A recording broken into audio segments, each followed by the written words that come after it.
Guten Tag, meine Freunde. Im heutigen Video dreht sich alles um den dunkelsten Ritter aus den DC Comics. Thank you, Zarbon. That's very good to hear.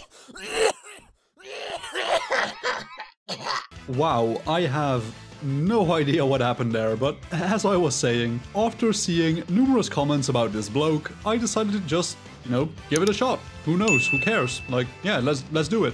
Today's video is all about how far me and my approximately, 3-4 brain cells think the Darkest Knight, also known as the Batman Who Laughs, would be able to get in Dragon Ball from start to finish. As per usual, the concept behind this video is grabbing the strongest version I can find of the Batman Who Laughs and placing him at the very start of Dragon Ball. He will then proceed to move up in chronological order until I find a place where I just believe he would get beaten, or he would get stuck, or he would lose in any real way. But before we get to that point, let's do a short summary on the backstory of this wicked version of Batman. So I'm going to go out on a limb here and say that pretty much everyone here at least knows who Batman is or has seen something of Batman, be it the movies, the comics, whatever. The Batman Who Laughs is a version of Bruce Wayne from Earth -22 in the so-called Dark Multiverse. Initially, this version of Bruce was pretty much the same as the normal Batman we know from the movies and the comic books. He was the primary protector of Gotham City and fought against the same enemies we all know, such as Scarecrow and the Joker. But a certain incident changed this version of Bruce and warped him into the Darkest Knight.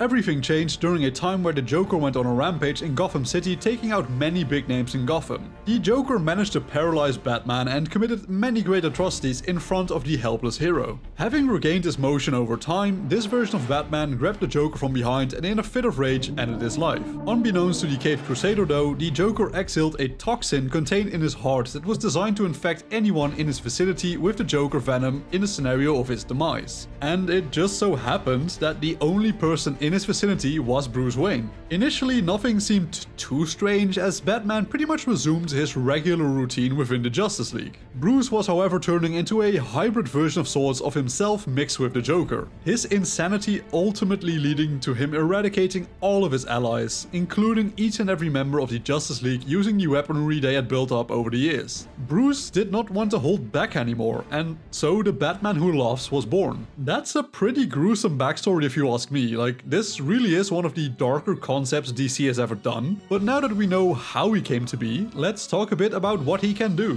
Let me start by saying that it feels really weird to talk about powers and abilities when we are talking about Batman. After all, Batman is notoriously known for being one of the few superheroes who have no actual superpowers. Well, aside from being filthy rich, if you count that as a superpower. But the Batman Who Laughs is totally different. He has a crap ton of busted ass abilities which he obtained throughout his life story. The first fact we can attribute to his name is the fact that he is pretty much omnipotent. Due to pulling a Kenjaku from Jujutsu Kaisen, this version of Bruce obtains the powers of Dr. Manhattan, which in turn morphed him into a quantum being of, and I quote, nearly unlimited power. And to add on to this, he also absorbed the powers of every single crisis event in history, more on this later. This made him so powerful, he shook reality itself and caused Hypertime itself to pretty much shit its pants metaphorically. And Hypertime being the possibilities of alternate universes branching off from the main timeline.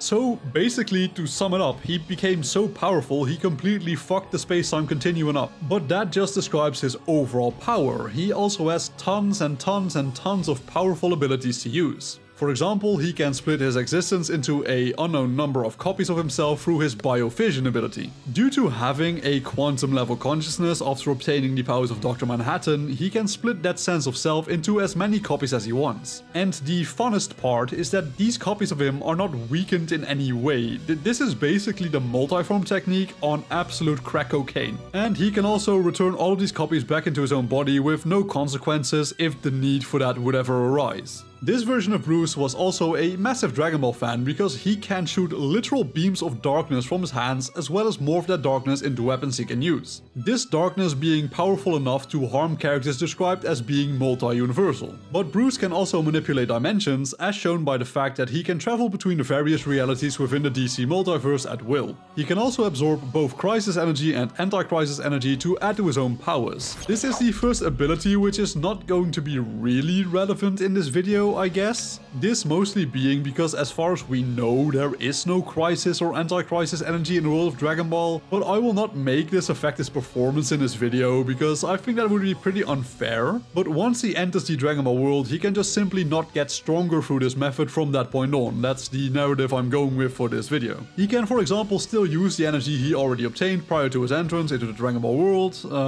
He is shown to be able to project his energy to fight Perpetua, so he can still use it in this world. Since this type of energy is unknown to the world of Dragon Ball, it will also most likely be a bit similar to something like God Ki, like a form of energy that cannot be sensed unless you have reached a certain threshold of power, if you would. Now, do I know for sure that it would work this way? No, obviously not. This is just me speculating and adding a bit of grounding to the video in the sense of making it make a bit of sense, because introducing unknown energies can be pretty tricky, but I think it's a pretty fair way to do it, in the same way that God Ki was introduced into Dragon Ball, in the sense that, you know, it exists, you can interact with it, but you need to be of a certain power level, or level of power rather, to effectively sense it, interact with it, and just do stuff with it. But this version of Bruce is also capable of flight. He is immortal to a certain extent, in the sense that he does not physically or mentally age. He can survive in the dead of space without any problems. He is nigh invulnerable to nearly any type of physical attack. He is capable of restoring his body on a molecular level, and notably can also use this ability to disintegrate pretty much any other type of object, including people, into molecules, really. This version of Bruce is also able to alter his size anywhere from a regular sized man to the size of multiple planets. As far as I know, there is no known limit in regards to how much he can grow, so he could potentially grow to the size of a galaxy. He also seems capable to remove someone's powers under certain conditions, as seen by him removing and stealing the powers of the Teen Titans. But no matter how much I looked, I was unable to find if there's any like conditions to this, or if certain elements must be met. So do take this one with a grain of salt, because I was unable to confirm it. If I just completely missed it, please, you know, note it in the comments down below and correct me on this. But he is also seen creating 52 whole-ass universes and manipulate reality to suit whatever his needs might be at the moment. Really, his list just goes on and on and on. He can practice necromancy to revive fallen fighters. He can summon a horde of zombie flashes to sick on anyone he really does not like. Speaking of the Flash, he can also keep up with him somehow, and he can punch people so hard that the dimensions literally shatter and they get sent back in time. And to top it all off, he also has an ability similar to Cumber, where he can corrupt and infect other energy sources with evil, like basically turn people evil.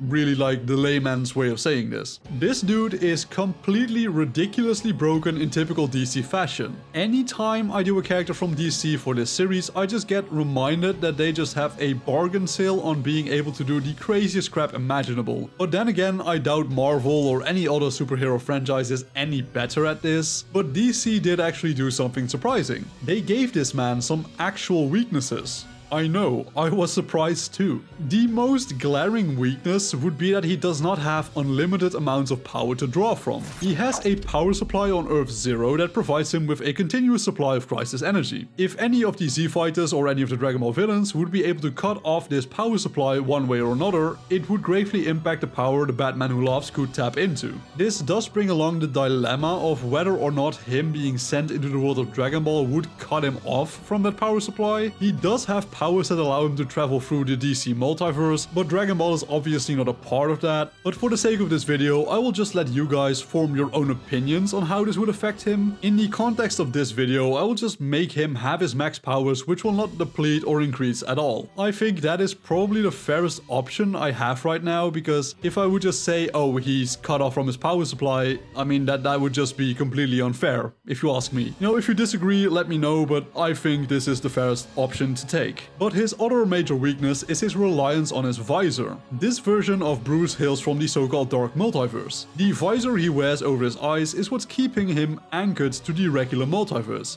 Should this visor be destroyed somehow, he would no longer be able to exist outside of the Dark Multiverse and be propelled back into the Dark Multiverse. If the Z Fighters manage to accomplish this, they would have won through a technicality, since the Dragon Ball universe is not a part of the Dark Multiverse. He also has a third weakness to a so-called ninth metal, but this weakness is pretty irrelevant to this video, because we have no way of knowing if this metal really exists in Dragon Ball. I mean, we have stuff like Kaching or Kachi Kachin or whatever it's called, world, but we don't know if we have this type of metal in the world of Dragon Ball. And we can make all the assumptions we want about its possible existence, but I just find that to be a massive waste of time if I'm being brutally honest. In the end, it won't accomplish anything anyway, so yeah, I don't think it's worth it to just assume it's there or assume it's not there. But I think it's high time we get to the crux of this video. Do I think the Dragon Ball verse is fucked or not? So this version of Batman is a quantum level multi-dimensional godlike entity that can warp reality and defy the laws of the universe itself. I think that it is very safe to say we can just throw the entirety of Dragon Ball Z straight out of the window. Even the Buu saga, where we get some low-level shattering of dimensions. Think of Buu and Gotenks breaking the dimensional wall between a hyperbolic time chamber, for example. But this is just so far below what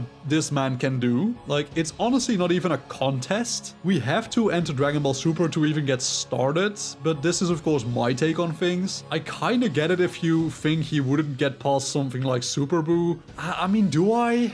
You don't know. I don't think you could defend that argument. I don't. I'm sure you can find some bits of Dragon Ball Z here and there that, you know, could do some stuff by exploiting a weakness like, say, his visor. But I personally think the realistic being a weird word to use in these types of videos, I know, scenario would be that he shits all over Z with little to no challenges in his path, like just being straight up honest. And even when we enter Super as a series, there is still not a lot of characters that can really touch the Batman who laughs. His time skip abilities are rendered useless by people who are too fast for him, which this Batman 100% is. Remember, he can keep up with the Flash. I don't think that a lot of people understand how fast the Flash is and that he can pretty much outspeed a lot of Dragon Ball as well. And this Batman can just keep up with that easily, so yeah, he outspeeds Hit by far. But even in terms of raw power, he also outskills pretty much everyone. I have not seen UI Goku punch someone across time, like, sorry guys. And just a fun reminder, time travelers are also useless against him because he can just sick black flashes on them, which function similarly to time wraiths from the DC universe. And you know, if you don't know what those are, I'll try to like